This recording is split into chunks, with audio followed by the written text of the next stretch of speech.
Amen. Praise the lord. ದೇವರ ನಾಮಕ್ಕೆ ಸ್ತೋತ್ರ ಉಂಟಾಗಲಿ. ಯೇಸು ಕ್ರಿಸ್ತನ ನಾಮದಲ್ಲೇ ನಿಮಗೆಲ್ಲರಿಗೆ ಈ ದಿನದ ಶುಭಾಶಯಗಳು ಸಲ್ಲಿಸಿಕೊಂಡು ದೇವ ಜನರೇ, ಈ ದಿನವೂ ದೇವರು ನಮ್ಮನ್ನು ನಡೆಸುವುದು ಕೊಂಡು ಬಂದಿದ್ದಾರೆ. ಈ ದಿವಸ ದೇವರು ನಮ್ಮನ್ನು ಆಶೀರ್ವದಿಸಲಿಕ್ಕೆ ಶಕ್ತರಾಗಿದ್ದಾರೆ. ಈ ದಿನದವರೆಗೆ ನಮ್ಮನ್ನು ದೇವರು ಎಲ್ಲ ಕೇಡುಗಳಿಂದ ತಪ್ಪಿಸಿ ಕಾಪಾಡಿದ್ದಾರೆ. ನಾವು ಒಟ್ಟಾಗಿ ಸೇರಿ ದೇವರ ಸನ್ನಿಧಾನದಲ್ಲಿ ಬಂದು ಸಮಯ ಕಳೆಯುವಂತೆ, ದೇವರ ವಾಕ್ಯನ ಕೇಳುವಂತೆ, ಈ ದಿನ ಕಾಣುವಂತೆ ದೇವರು ನಿಮ್ಗೆ ಕೊಟ್ಟಂಥ ಕೃಪೆಗಾಗಿ ದೇವರಿಗೆ ವಂದನೆ ಸಲ್ಲಿಸ್ತಾನೆ. ಪ್ರೇರೆ ಯೇಸು ಕ್ರಿಸ್ತನ ನಾಮದಲ್ಲಿ ಪುನಃ ಒಂದ್ಸರಿ ನಿಮ್ಗೆ ವಂದನೆ ಸಲ್ಲಿಸ್ತಾನೆ. ವಿಶೇಷವಾಗಿ ಈ ದಿನದ ದೇವರ ವಾಕ್ಯ, ದೇವರು ನಮ್ಮ ಜೀವಿತದಲ್ಲಿ ಹೇಗೆ ಕಾರ್ಯಗಳನ್ನು ಮಾಡ್ತಾರೆ, ಏನೇ ಮಾಡಿದ್ರು ಸಹ ನಮ್ಮ ಜೀವಿತದಲ್ಲಿ ದೇವರು ಒಳ್ಳೆಯದನ್ನೇ ಮಾಡೋದು. ಹಲ್ಲೆಲೂಯಾ. ಒಳ್ಳೆಯ ದೇವರವರು, ಅವರು ಒಳ್ಳೆಯದನ್ನೇ ಮಾಡಲಿಕ್ಕೆ ಶಕ್ತರಾದಂಥ ದೇವರಾಗಿದ್ದಾರೆ. ಆದ ಕಾರಣ ಪ್ರೀತಿಯುಳ್ಳ ದೇವ ಜನರೇ, ಆದಿಕಾಂಡ ಬರೆದ ಪುಸ್ತಕ 50ನೇ ಅಧ್ಯಾಯದಲ್ಲೇ ನಮಗೆ ಗೊತ್ತಿದೆ ಯೋಷಪ್ಪನ ಜೀವಿತದ ಕುರಿತಾಗಿ ಏನೆಲ್ಲ ನಡೀತು ಅಂತೇಳಿ. ಆದಿಕಾಂಡ ಬರೆದ ಪುಸ್ತಕ 37ನೇ ಅಧ್ಯಾಯದಿಂದ ಸ್ಟಾರ್ಟ್ ಆಗ್ತದೆ ಯೋಷಪ್ಪನ ಚರಿತ್ರೆ. ಹಲ್ಲೆಲೂಯಾ. 50ನೇ ಅಧ್ಯಾಯದಲ್ಲಿ ಸಹ ಕೆಲವು ಆ ವಚನಗಳನ್ನು ಓದಿಕೊಳ್ಳುವ. ವಿಶೇಷವಾಗಿ 18ನೇ ವಚನ 19ನೇ ವಚನ ಓದ್ತಾ ಇದ್ದಾನೆ. ಇದಲ್ಲದೆ ಅಣ್ಣಂದಿರು ತಾವೇ ಬಂದು ಅವನ ಮುಂದೆ ಅಡ್ಡ ಬಿದ್ದು, ಇಗೋ ನಾವು ನಿನಗೆ ಗುಲಾಮರು ಅಂದರು. ಯೋಷಪ್ಪನು ಅವರಿಗೆ, ಹೆದರಬೇಡಿರಿ, ನಾನೇನು ದೇವರ ಪ್ರತಿನಿಧಿ, ನೀವಂತೂ ನನಗೆ ಕೇಡಾಗಬೇಕೆಂದು ಎನಿಸಿದ್ದೀರಿ, ಆದರೆ ದೇವರು ಮೇಲಾಗಬೇಕೆಂದು ಸಂಕಲ್ಪಿಸಿದನು. ಹಲ್ಲೆಲೂಯಾ. 20ನೇ ವಚನ ದೇವರ ವಾಕ್ಯ ಹೇಳ್ತತೆ, ನೀವಂತೂ ನನಗೇನಾಗಬೇಕಂತ ಆಲೋಚನೆ ಮಾಡಿದರೆ, ಕೇಡಾಗಬೇಕಂತೇಳಿ ಆಲೋಚನೆ ಮಾಡಿದರೆ, ಆದರೆ ದೇವರು ಹಾಗೆ ಮಾಡಲಿಲ್ಲ. ದೇವರು ಹಾಗೆ ಮಾಡ್ಲಿಕ್ಕೆ ಬಿಡುವುದಿಲ್ಲ.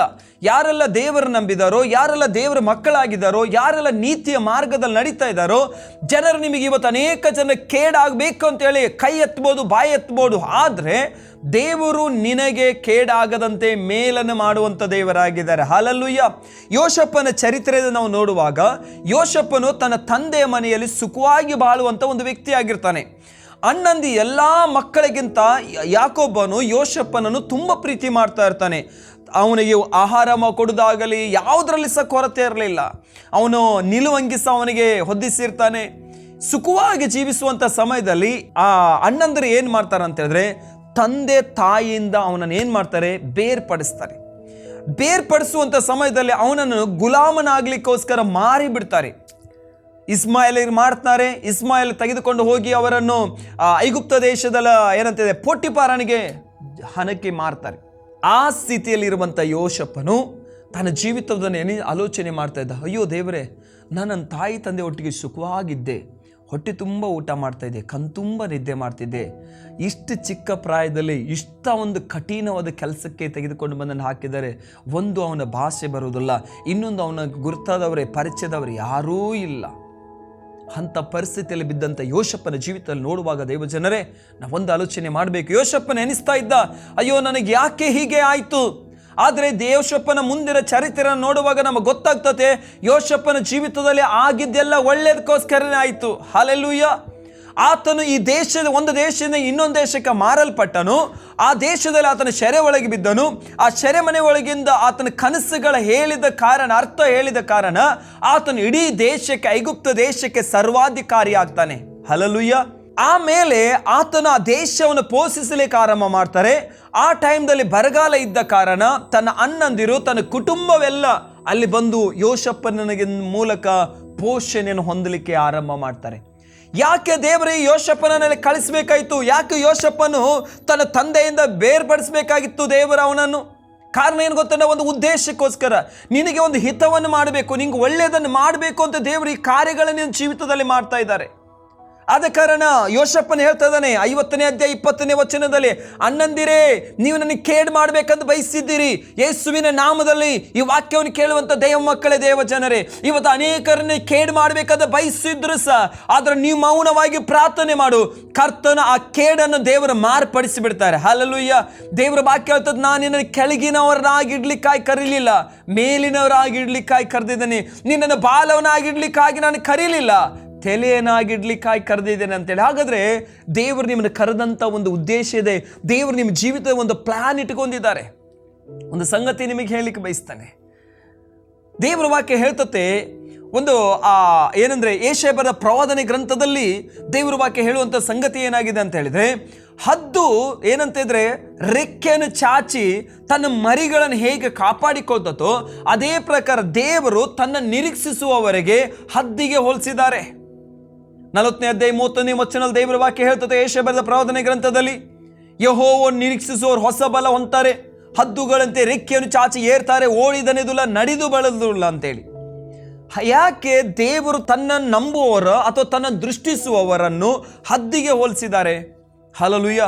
ಹದ್ದು ತನ್ನ ಮಕ್ಕಳಿಗೆ ಏನು ಮಾಡ್ತದೆ ಅಂತ ಹೇಳಿದ್ರೆ ಒಳ್ಳೆಯದನ್ನೇ ಮಾಡಬೇಕಂತ ಅಪೇಕ್ಷೆ ಮಾಡ್ತದೆ. ಒಂದು ದಿವಸ ಏನಾಯ್ತು ಅಂತ ಹೇಳಿದ್ರೆ, ಹದ್ದು ಮೊಟ್ಟೆ ಇಡುವಂಥ ಟೈಮಲ್ಲಿ ತನ್ನ ಮನೆಯನ್ನು ಕಟ್ಟಿ, ಗೊತ್ತುಂಟಲ್ಲ ನಿಮಗೆ ಹದ್ದು ಎಲ್ಲಿ ಮನೆ ಕಟ್ತದೆ ಅಂತಂದ್ರು ಮೇಲೆ ಆ ಗಿಡದ ತುದಿಯಲ್ಲಿ ಆತ ಕಟ್ತದೆ, ಮುಳ್ಳಿನ ಗಿಡಗಳಲ್ಲಿ ಕಟ್ತತೆ, ಅನೇಕ ಮುಳ್ಳುಗಳಿಂದ ತೆಗೆದುಕೊಂಡು ಬಂದು ತನ್ನ ಮನೆಯನ್ನೇ ಕಟ್ಟಿಕೊಳ್ತತೆ, ಮೊಟ್ಟೆ ಇಡ್ತತೆ. ಮರಿ ಆಗುವಂಥ ಟೈಮಲ್ಲಿ ಅದೇನು ಮಾಡ್ತದೆ, ತನ್ನ ಪುಚ್ಚಗಳನ್ನು ರೆಕ್ಕೆಯನ್ನೆಲ್ಲ ಕಿತ್ತು ಅಥವಾ ಸ್ಮೂತ್ ಇರೋದನ್ನು ಎಲ್ಲವನ್ನು ಮನೆ ಒಳಗೆ ಹಾಕ್ತತೆ.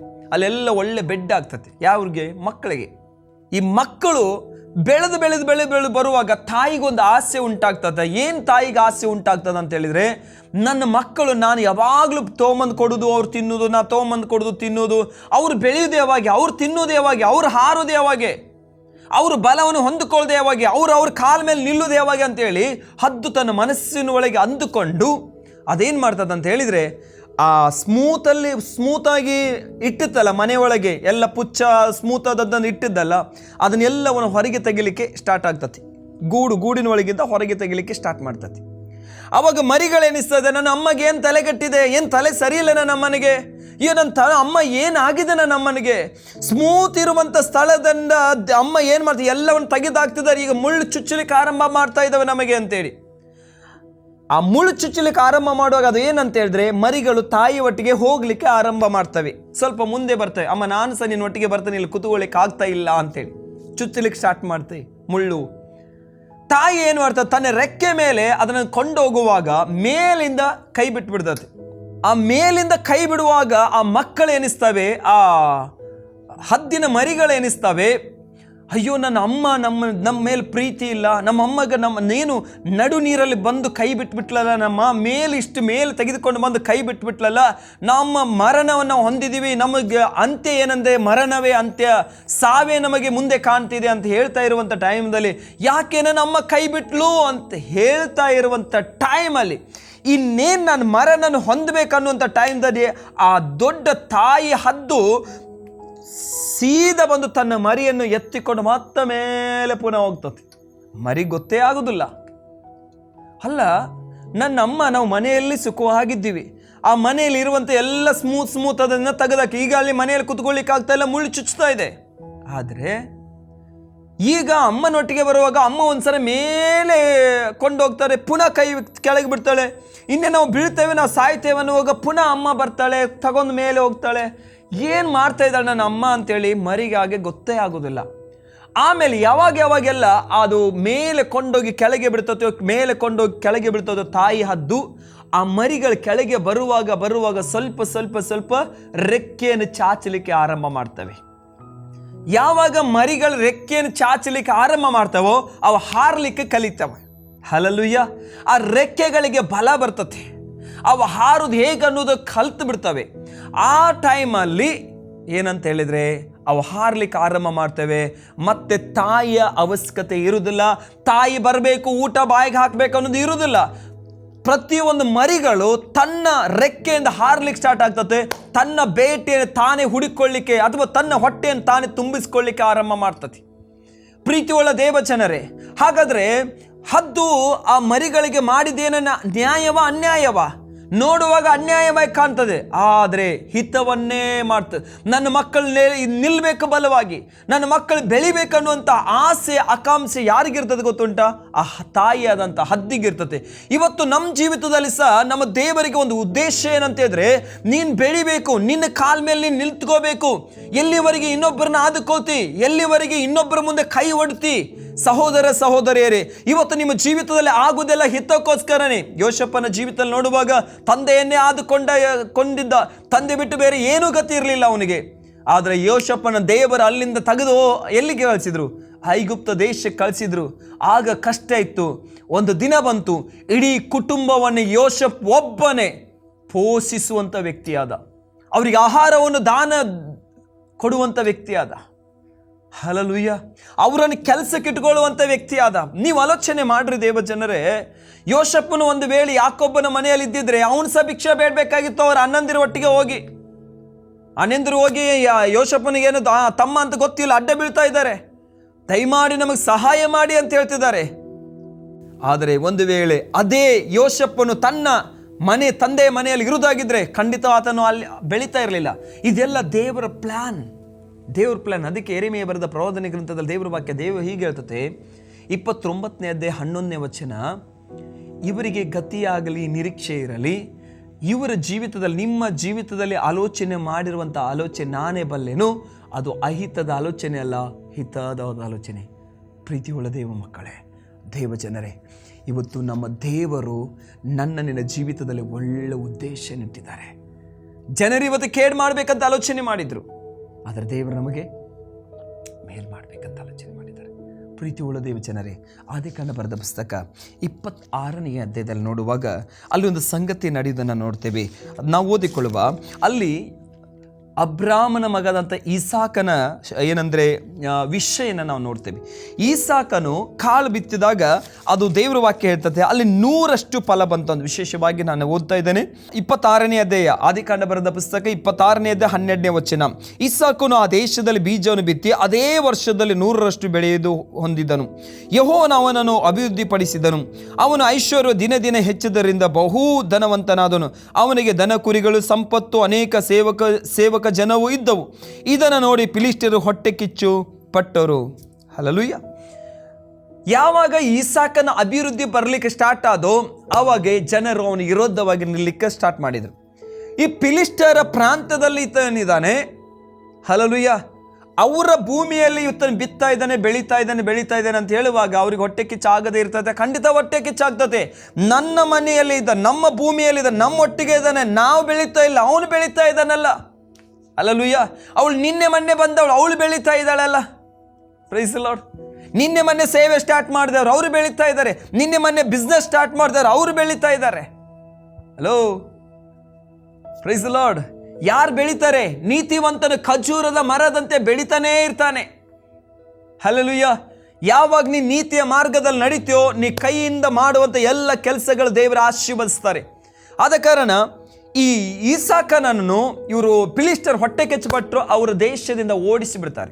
ಈಸಾಕನ ಒಂದು ಬಾವಿಯನ್ನು ತೆಗಿತಾನೆ, ನೀರು ಬಂತು, ಅಲ್ಲಿ ಜನರು ಬಂದು ಇದು ನಮ್ಮ ಬಾವಿಯಿಂದ ಜಗಳ ಮಾಡ್ತಾರೆ. ದೇವರಿಗೆ ಬೇಜಾರಾಯ್ತು, ನೀನು ಇಷ್ಟು ಕಷ್ಟಪಟ್ಟು, ಆದ್ರೆ ಅವರು ಅದನ್ನು ಬಂದು ಮುಚ್ಚಿಬಿಟ್ರು. ಅದು ನಮ್ಮದು, ನಮ್ಮ ಸ್ಥಳದಲ್ಲಿ ಇದೆ ಅಂತ ಹೇಳಿದ್ರು. ಪುನಃ ಒಂದು ಬಾವಿ ತೆಗಿತಾನೆ, ಪುನಃ ಒಂದು ಸಾರಿ ಅವರು ಬಂದು ಮುಚ್ಚಿ ಬಿಡ್ತಾರೆ. 3ನೇ ಬಾವಿ ತೆಗಿತಾನೆ. ಹಲ್ಲೆಲೂಯಾ.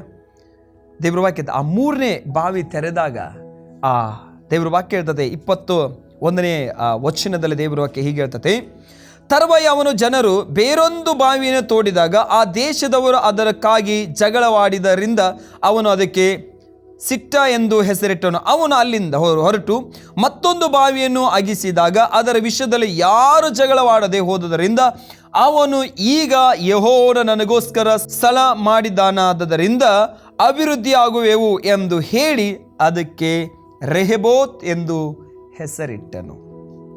ಇಸಾಕನು ಅಲ್ಲಿಂದ ಹೊರಟು ಗಟ್ಟ ಹತ್ತಿ ಬೆಷ್ಬೆಗಕ್ಕೆ ಬಂದಿದ್ದನು. ಆ ರಾತ್ರಿ ಯೆಹೋವನು ಅವನಿಗೆ ಕಾಣಿಸಿಕೊಂಡು, ನಾನು ನಿನ್ನ ತಂದೆಯಾದ ಅಬ್ರಾಮನ ದೇವರು, ನೀನು ಭಯಪಡಬೇಡ, ನಾನು ನಿನ್ನ ಬಳಿಯಲ್ಲಿದ್ದೇನೆ.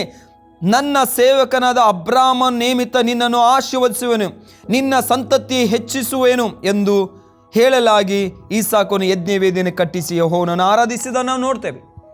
1ನೇ ಬಾವಿ ತೆಗೆದ್ರು, ಅವರು ಬಂದು ಮುಚ್ಚಿದ್ರು. 2ನೇ ಬಾವಿ ತೆಗೆದ್ರು, ಅವರು ಬಂದು ಜಗಳ ಮಾಡಿದ್ರು. 3ನೇ ಬಾವಿ ತೆಗೆದಾಗ ಯಾರು ಬರಲಿಲ್ಲ. ಅದಕ್ಕೆ ಈಸಾಕನು ರೆಹಬೋತ್ ಅಂತ ಹೇಳಿ ಹೆಸರಿಡ್ತಾನೆ. ಕಾರಣ ಏನಂತ ಹೇಳಿದ್ರೆ, ಇವತ್ತು ಒಂದು ವಿರೋಧವಾಗಿ ಸಂಗತಿಗಳು ಬರುವಾಗ ನಮಗೇನಾಗ್ತದೆ, ಕಷ್ಟವಾಗ್ತದೆ. ಅಯ್ಯೋ ಎಂತ ಅಲ್ಲ. ಅಲ್ಲಿ ಇಸಾಕನು ದೇವ್ರ ವಾಕ್ಯ ಹೇಳ್ತತೆ, ಫಿಲಿಷ್ಟಿಯರ್ ಪ್ರಾಂತದಲ್ಲಿ ಇರುವಾಗ, ಅವರು ಭೂಮಿಯಲ್ಲಿ ಇರುವಾಗ ಸುಖವಾಗಿದ್ದ, ಬಿತ್ತಾ ಇದ್ದ, 100ರಷ್ಟು ಮಳೆ ಬರ್ತಾ ಇತ್ತು, ಭಾರಿ ಸಮಾಧಾನ ಇದ್ದ. ಆದ್ರೆ ಅವರು ಅವನನ್ನು ಅಲ್ಲಿಂದ ಹೊರಡಿಸಿ ಬಿಡ್ತಾರೆ. ಯಾಕೆ ಹೊರಡಿಸಿದ್ರು ಅಂತ ಹೇಳಿದ್ರೆ, ದೇವರು ನಿನಗೋಸ್ಕರ ಒಂದು ರೆಹಬೋತ್ ತೆಗಿಲಿಕ್ಕಿದ್ದಾರೆ. ಅದ್ರ ಮೂಲಕ ನೀನು ಅಭಿವೃದ್ಧಿ ಹೊಂದಲಿಕ್ಕಿದಿ, ಅದ್ರ ಮೂಲಕ ನೀನು ಆಶೀರ್ವದಿಸಲ್ಪಡಲಿಕ್ಕಿದಿ. ಹಲ್ಲೆಲೂಯಾ. ದೇವರ ವಾಕ್ಯ ಹೇಳ್ತದೆ, ದೇವ ಜನರೇ, ದೇವರು ನಮ್ಮನ್ನು ಕರೆದಂಥ ದೇವರ ನಂಬಿಗಸ್ತನಾಗಿದ್ದಾನೆ. ದೇವರ ವಾಕ್ಯ ಹೇಳ್ತದೆ, ಅಲ್ಲಿ ಸುಖವಾಗಿದ್ದಂಥವನು ಈಸಾಕನ ಅವರು ಏನು ಬೈದು ಅವ್ರ ದೇಶದಿಂದ ಹೊರಡಿಸುವಾಗ ಇಲ್ಲಿ ಬಂದು ಇನ್ನೊಂದು ಬಾವಿ ತೋಡ್ತಾ ಇದ್ದಾನೆ. ಅಲ್ಲಿ ದೇವರು ಒಂದು ಬಾವಿ ನೀರನ್ನು ಕೊಡ್ತಾರೆ, ಅದಕ್ಕೆ ರೆಹಬೋತ್ ಅಂತ ಹೆಸರಿದೆ. ಯಾಕೆ ದೇವರು ಈಸಾಕನ ಅಲ್ಲಿಂದ ಹೊರಡಿಸಬೇಕಿತ್ತಂತ ಹೇಳಿದ್ರೆ, ಈಸಾಕನು ತನ್ನ ಕಾಲದ ಮೇಲೆ ತಾನು ನಿಲ್ಲಬೇಕಿತ್ತು. ಅವ್ರು ಯಾರು ಎನಿಸ್ಬಾರ್ದು, ನನ್ನ ಭೂಮಿ ನಾನು ಕೊಟ್ಟೆ, ನಾನು ಮಾಡಿದೆ, ಅವನಿಗೆ ಅವನ ಹತ್ರ ಏನಿತ್ತು, ನಾನು ಮಾಡಿದೆ. ಹಲ್ಲೆಲೂಯಾ. ಈ ಹೆಸರು ಯಾರಿಗೆ ಸಹ ಬರಬಾರ್ದು, ಈ ಮಾತು ಯಾರಿಗೆ ಬರಬಾರ್ದು ಅಂತ ಹೇಳಿ ನನ್ನ ಮಕ್ಕಳು ನನ್ನಿಂದನೇ ಬೆಳಿಬೇಕಂತೇಳಿ ದೇವರು ಏನು ಮಾಡ್ತಾರೆ, ಅಂಥ ಸಂಗತಿಗಳಿಂದ ನಿನ್ನನ್ನು ದೂರ ಇಟ್ಟು ಬಿಡ್ತಾರೆ. ನಾವೆನಿಸ್ತೇವೆ, ಯಾಕೆ ಅವರು ನನಗೆ ಉಪದ್ರ ಕೊಡ್ತಾ ಇದ್ದಾರೆ, ಯಾಕೆ ಅವರು ನನಗೆ ಕಷ್ಟ ಕೊಡ್ತಾ ಇದ್ದಾರೆ, ಯಾಕೆ ನನ್ನನ್ನು ಅಲ್ಲಿಂದ ಹೊರಡಿಸಿಬಿಟ್ರು? ಕಾರಣ ಏನು ಗೊತ್ತುಂಟ? ನಿನ್ನ ಜೀವಿತವನ್ನು ಬದಲಾಯಿಸಲಿಕ್ಕೋಸ್ಕರ, ನಿನ್ನ ಜೀವಿತದಲ್ಲಿ ಒಂದು ರೆಹಬೋತ್ ತೆಗಿಲಿಕ್ಕೋಸ್ಕರ ದೇವರು ಈ ಕಾರ್ಯಗಳನ್ನು ಮಾಡ್ತಾರೆ. ಹಲ್ಲೆಲೂಯಾ.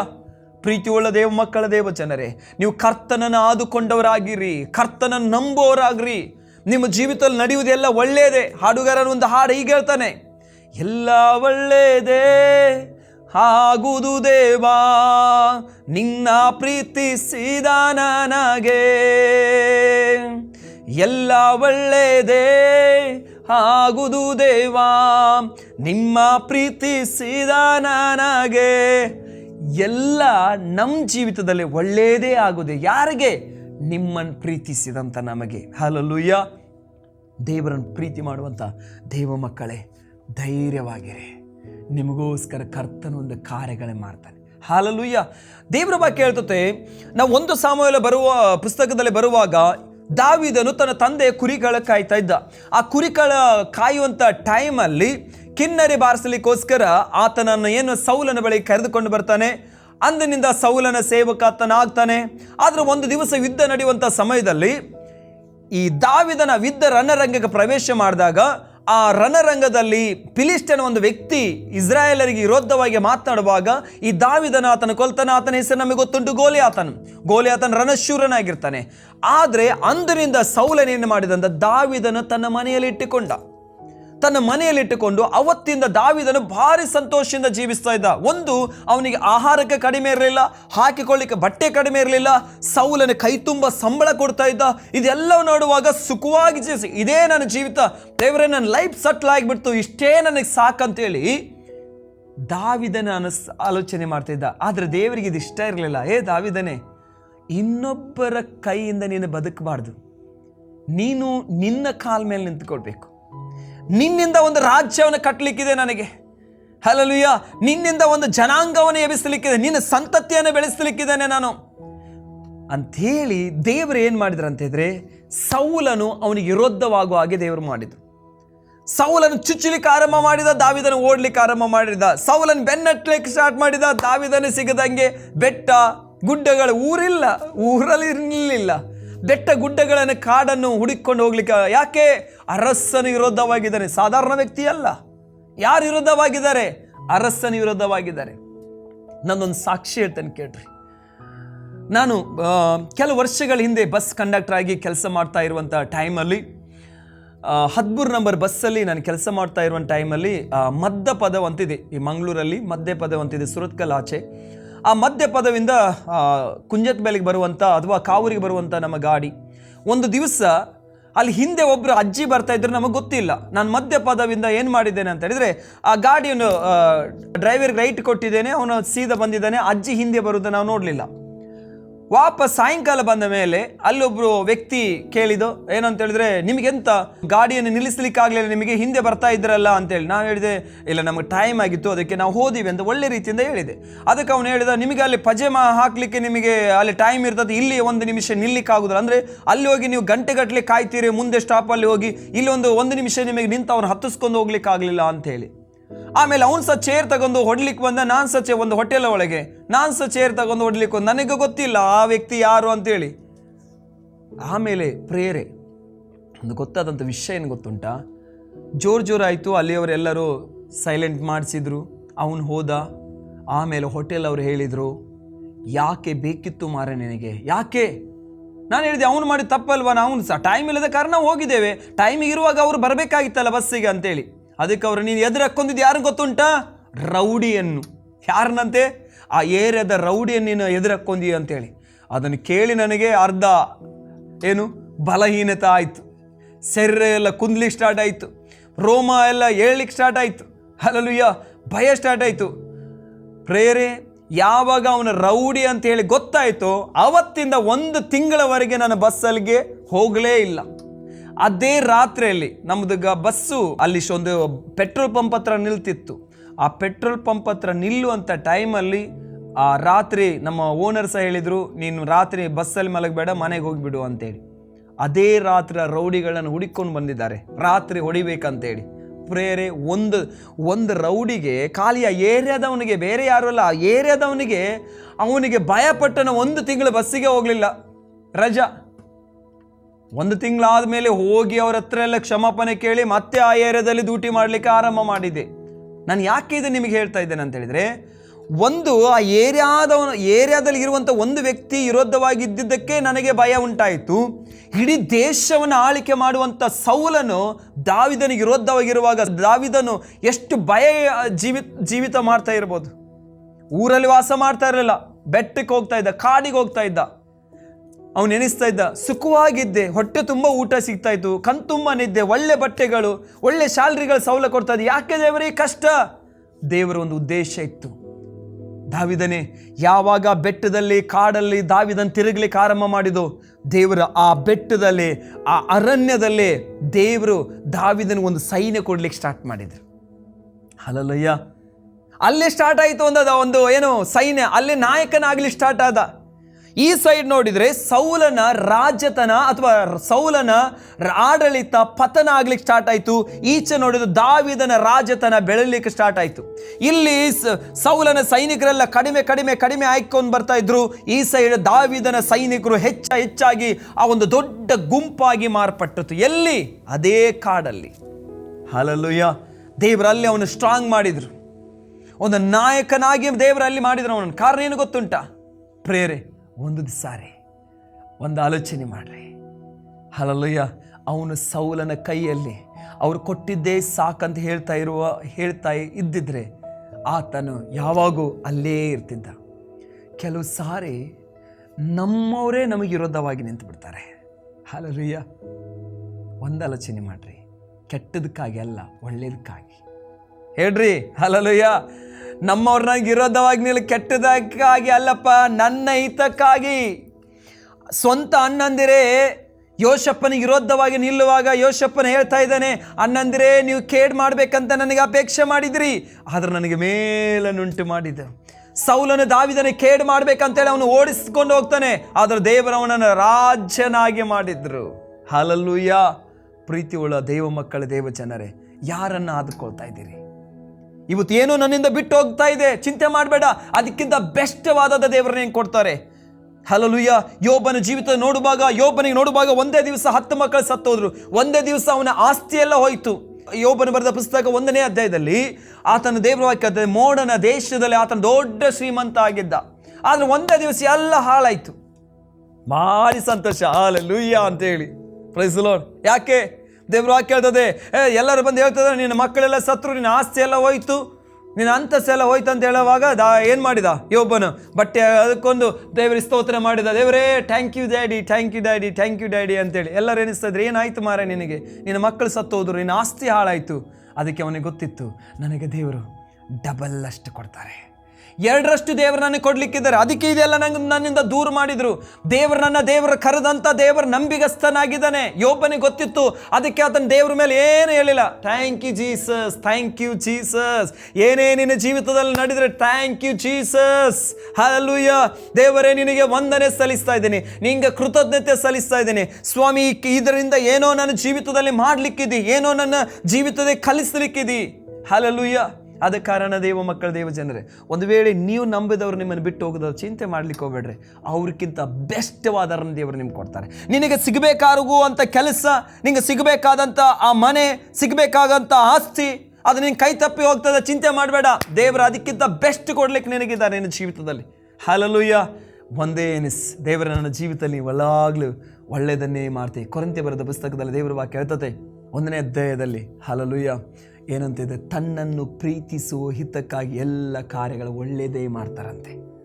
ದೇವರನ್ನು ಪ್ರೀತಿಸ್ತಾ ಇದ್ದೇವೆ ನಾವು, ನಮ್ಮ ಜೀವಿತದಲ್ಲಿ ದೇವರು ಒಳ್ಳೆಯದನ್ನೇ ಮಾಡ್ತಾರೆ. ಆದ ಕಾರಣ ಎಷ್ಟೇ ಜನರು ನಿಮಗೆ ವಿರೋಧವಾಗಿರಲಿ ಸಂತೋಷ ಪಡ್ರಿ. ಯಾಕೆ ಗೊತ್ತುಂಟಾ? ಕರ್ತನಿನ ಜೀವಿತದಲ್ಲಿ ಒಂದು ಆಶೀರ್ವಾದ ಮಾಡಲಿಕ್ಕಿದ್ದಾರೆ, ಕರ್ತನಿನ ಜೀವಿತದಲ್ಲಿ ಮಾರ್ಗವನ್ನು ತೆರಲಿಕ್ಕಿದ್ದಾರೆ. ಆಮೇಲೆ ಹಲಲುಯ ಕರ್ತನಾದಂಥ ಯೇಸು ಕ್ರಿಸ್ತನ ನಾಮಕ್ಕೆ ಸ್ತೋತ್ರ ಉಂಟಾಗಲಿ. ದೇವರ ಈ ವಾಕ್ಯನ ಆಶೀರ್ವದಿಸಲಿ. ಕಣ್ಣುಗಳ ಮುಚ್ಚಿ ಪ್ರಾರ್ಥಿಸುವ. ಪ್ರೀತಿಯುಳ್ಳ ಪರಲೋಕದ ತಂದೆ, ನಿಮಗೆ ಸ್ತೋತ್ರ ಸಲ್ಲಿಸ್ತಾ ಇದೆ. ದೇವರೇ, ಈ ಒಳ್ಳೆ ಸಮಯ ಕೊಟ್ಟಿದ್ದಕ್ಕಾಗಿ ಸ್ತೋತ್ರ. ಸೇರಿ ಬಂದಂತೆ ಎಲ್ಲ ನಿಮ್ಮ ಮಕ್ಕಳನ್ನು ಆಶೀರ್ವದಿಸು. ಈ ವಾಕ್ಯ ಕೇಳ್ತಾ ಇರುವಂಥ ಎಲ್ಲರ ಜೀವಿತದಲ್ಲಿ ಒಂದು ಬಿಡುಗಡೆ ಉಂಟಾಗಲಿ ಸ್ವಾಮಿ. ಅವರ ಪರಿಸ್ಥಿತಿಗಳ ಮಾರ್ಪಡಲಿ ರಾಜ, ಅವ್ರ ಕಣ್ಣೀರುಗಳು ಒರೆಸಲ್ಪಡಲಿ ದೇವರೇ ಸ್ವಾಮಿ. ಏನೇ ಆದರೂ ನನ್ನ ಜೀವಿತದಲ್ಲಿ ಒಳ್ಳೆಯದನ್ನು ದೇವರು ಮಾಡ್ತಾರೋ ಅನ್ನುವಂಥ ಭರವಸೆ, ನಂಬಿಕೆಯಿಂದ ಸ್ವಾಮಿ ಮುಂದೆ ಹೋಗುವಂತೆ ಸಹಾಯ ಮಾಡೋದಕ್ಕಾಗಿ ಸ್ತೋತ್ರ. ಈ ವಾಕ್ಯ ಕೇಳುವಂಥ ಪ್ರತಿಯೊಬ್ಬರ ಜೀವಿತವು ಮಾರ್ಪಡಲಿ, ನಿಮಗೋಸ್ಕರ ನಿಲ್ಲಲಿ ಅನ್ನೋ ಪ್ರಾರ್ಥಿಸ್ತಾ ದೇವರಾಜ್. ಆಶೀರ್ವದಿಸು, ಬಲಪಡಿಸು, ನಿಮ್ಮ ಮೇಲೆ ನಂಬಿಕೆ ಇಟ್ಟು ಜೀವಿಸುವಂತೆ ಸಹಾಯ ಮಾಡು. ಯೇಸು ಕ್ರಿಸ್ತನ ನಾಮದಲ್ಲಿ ಬೇಡಿಕೋತ ಪ್ರೀತಿಯುಳ್ಳ ಪರಲೋಕ ತಂದೆ, ಆಮೇನ್. God bless you.